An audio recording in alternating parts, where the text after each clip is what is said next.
पिछले वीडियो में मैंने आपको अर्धकुमारी में दर्शन करवाए और अर्धकुमारी में जाने तक की पूरी जानकारी दे दी। इसके बाद में मैं निकल गया अर्धकुमारी से आगे। अर्धकुमारी से आगे निकलने के बाद में वहाँ के व्यू पॉइंट देखते हुए मैं जा रहा था वैष्णो देवी के भवन की तरफ।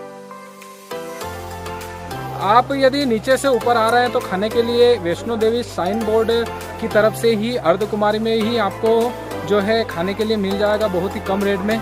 मैंने इडली और सांभर खाया है मात्र 25 रुपये में, तो आप भी जो भी उचित लगे वो खा सकते हैं। बाकी तो बहुत सारा महंगा चीज़ यहाँ पर मिलता है। तो ये अपडेट थी, बाकी आगे मैं आपको बताता हूँ। यदि आप वैष्णो देवी की यात्रा कर रहे हैं तो थोड़ा हल्का फुल्का ही खाकर ऊपर चढ़े, वरना आपको दिक्कत आ सकती है।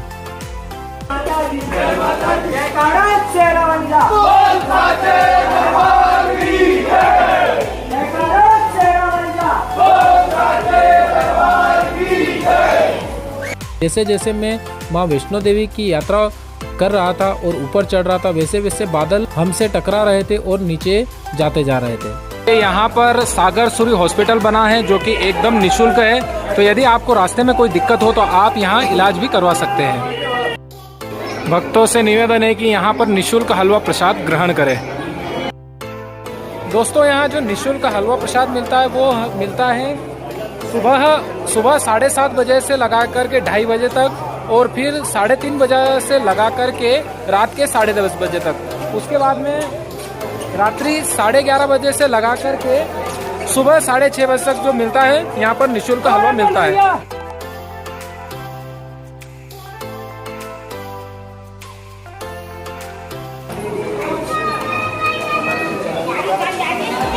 वैष्णो देवी के दरबार में हमें मिलता है एकदम फ्री में हलवा, और उसके साथ मिलते हैं चने।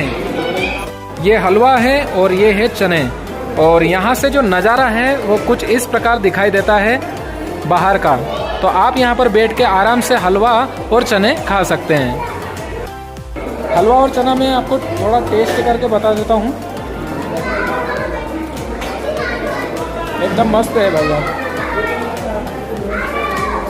चने भी एकदम मस्त हैं। तो आप यदि रास्ते में आए तो माता रानी के मंदिर से थोड़ा नीचे ही आपको हलवा और चने खाने के लिए मिल जाएंगे। माना जाता है कि माता वैष्णो देवी ने त्रेता युग में माता पार्वती, सरस्वती और लक्ष्मी के रूप में मानव जाति के कल्याण के लिए एक सुंदर राजकुमारी के रूप में अवतार लिया था और त्रिकुटा पर्वत पर गुफा में तपस्या की थी। जब समय आया, उनका शरीर 3 दिव्य ऊर्जाओं के सूक्ष्म रूप में विलीन हो गया, महाकाली, महालक्ष्मी और महासरस्वती के रूप में। इस गुफा में प्राकृतिक रूप से 3 पिंडी बनी हुई है। यह पिंडी देवी सरस्वती, लक्ष्मी और काली की है। भक्तों को उन्हीं पिंडियों के दर्शन होते हैं, लेकिन माता वैष्णो की यहाँ कोई पिंडी नहीं है। माता वैष्णो यहाँ अदृश्य रूप में मौजूद है, फिर भी यह इस वैष्णो देवी तीर्थ कहलाता है। इसका कारण यह है कि माता यहाँ अदृश्य रूप में उस वचन को पूरा होने का इंतजार कर रही है जो भगवान श्री राम ने लंका लौटते समय देवी त्रिकुटा को दिया था। जगह जगह लैंडस्लाइड होते हैं, तो ये चद्दर लगा रखे हैं, और इस तरीके से जैसे ये यहाँ पे चद्दर लगा रखा है, यहाँ पर ऐसी जगहों पर लैंडस्लाइड हो जाते हैं। ये जो झूले जाते हैं ये माता वैष्णो देवी से भैरू महाराज के लिए जाते हैं। और सामने जो आप देख रहे हैं ये है माता रानी का मंदिर। तो यहाँ तक हम पहुँच गए, हमें बहुत ही अच्छा लग रहा है। उसके बाद में अभी घूम के वहाँ भी जाना है, थोड़ा और समय लगेगा हमें वहाँ तक जाने में। यहाँ से जो है माता जी का मंदिर एकदम स्पष्ट दिखाई देता है, तो आप यहाँ से भी माता जी का दर्शन कर सकते हैं। टेम्पल के दर्शन मेन करने के लिए आपको अंदर जाना पड़ेगा। मंदिर दर्शन करने से पहले आपको लॉकर रूम में अपना सामान रखना पड़ेगा। घड़ी, मोबाइल, कैमरा आदि जो भी है आपके पास वो लॉकर रूम में रखना पड़ेगा, जो कि एकदम निःशुल्क है। और उसके बाद आप मंदिर दर्शन कर सकते हैं, जहाँ आपको 1 से 1.5 घंटा लगने वाला है।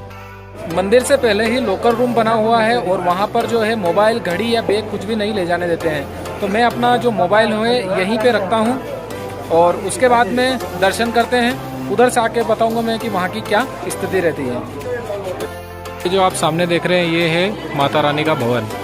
माँ वैष्णो देवी के दर्शन मैंने कर लिए हैं, और उसके बाद में हम चलते हैं भैरव घाट की तरफ, देखते हैं वहाँ की स्थिति क्या है।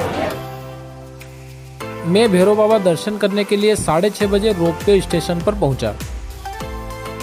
यदि आपको रोपवे से भैरव दर्शन करने हैं तो आपको 6 बजे से शाम के पहले आना पड़ेगा। वरना यहाँ पर रोप वे बंद हो जाता है। तो अभी मैं तो जा रहा हूँ पैदल, देखते हैं कितनी देर लगती है। भैरव बाबा जाने के लिए रोप वे से आपको 100 रुपये लगने वाले हैं, और यदि आप सीढ़ियों के माध्यम से जाते हैं तो आप फ्री में वहाँ पहुँच जाएंगे। सामने है 351 सीढ़ियाँ और जो कि मैं चढ़ने वाला हूँ, और जगह जगह मतलब जो है सीधा रास्ता भी बना हुआ है और सीढ़ियाँ भी बनी हुई है, तो आप जितनी सीढ़ी चाहे तो चढ़ सकते हैं। इसके ऊपर और कितना है ये तो मुझे भी पता नहीं है, देखते हैं। यहाँ से लगभग बता देते हैं कि 2 किलोमीटर है माँ वैष्णो देवी से भैरव बाबा का टेम्पल। तो अभी 1 किलोमीटर के लगभग तो आ ही गए हैं हम, अब आगे और कितना है देखते हैं।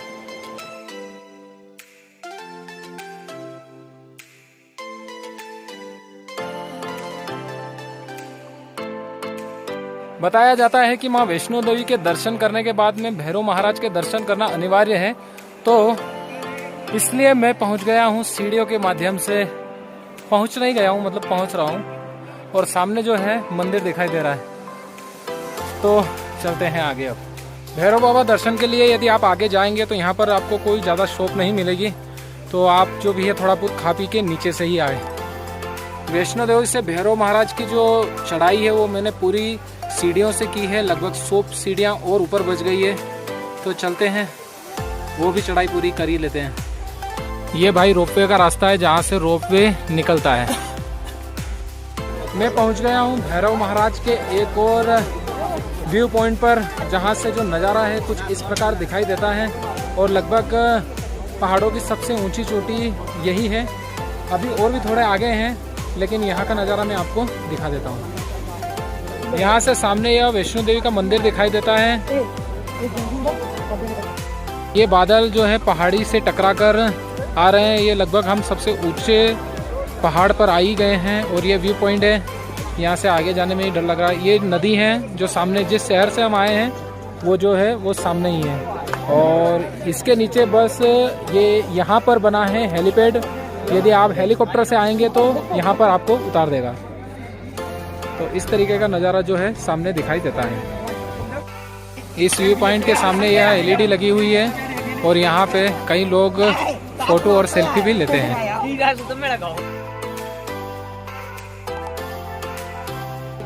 ये यहाँ पर बंदर जो है बैठा है अपने आनंद में ही।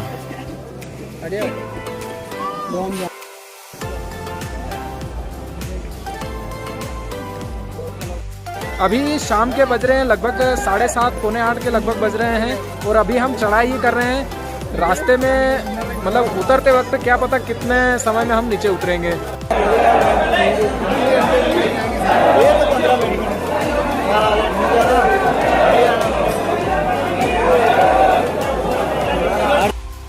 भैरव महाराज के दर्शन करके भी मैं आ गया हूं, और अभी लगभग 8:30 बज गए हैं। अब नीचे जाने में क्या पता कितना समय लगेगा। दर्शन करने के बाद में भैरव महाराज के मैंने ही माँ वैष्णो देवी साइन बोर्ड में ले लिया है दाल चावल और हलवा।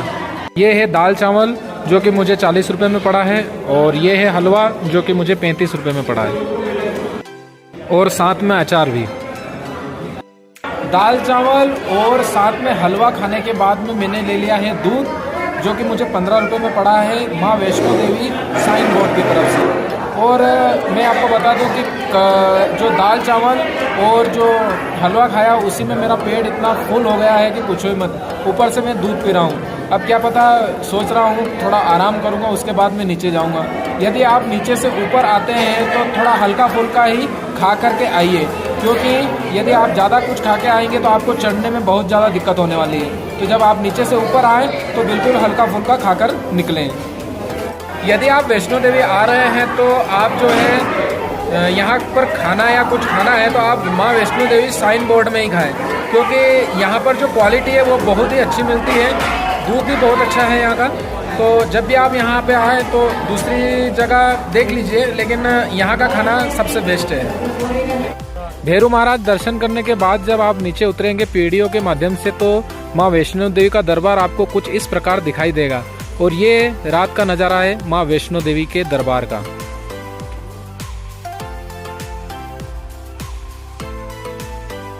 यदि रास्ते में आपको कोई दिक्कत हो तो आप इन नंबर पर कॉल करके बता सकते हैं।